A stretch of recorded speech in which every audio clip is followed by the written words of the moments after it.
1986 మార్చి 14న విడుదలై విజయపథంలో పయనించిన చిత్రం ప్రతిధ్వని.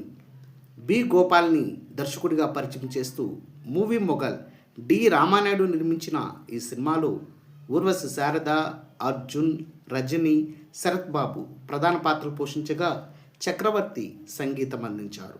పరుచూరి బ్రదర్స్ కథ మాటలు అందించిన ప్రతిధ్వనికి వేటూరి సాహిత్యం అందించారు. అఫీషియల్ పేపర్ యాడ్ ప్రకారం ప్రతిధ్వని సినిమా ఎక్కడెక్కడ అర్ధశత దినోత్సవం జరుపుకుందో ఈ వీడియోలో చూద్దాం.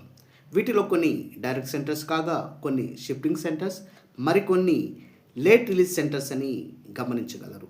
ప్రతిధ్వని 50 days centers: Vijayawada Alankar, Visakhapatnam Sangeet, Rajahmundry Ashok, Kakinada Geet, Vizianagaram Balaji, Nellore Madhav, Machilipatnam Radhika, Amalapuram Venkateswara deluxe, Srikakulam Murali, Anakapalle Ramachandra, Gudivada Sri Gangamahal, Mandapeta Srikrishna talkies, Eluru Gopalakrishna, Bhimavaram Satyanarayana, Tanuku Narendra Chitramandir, Guntur Sri Vijaya talkies, Tenali Alankar, Ongole Suresh Mahal, Chirala Suresh Mahal, Hyderabad Subhash, Hyderabad Ramakrishna, Secunderabad Anjali, Warangal Rama, Khammam Shri Sundar, Nizamabad Nataraj, Tirupati Leela Mahal, Anantapur నీలం మరియు కర్నూలు రవి.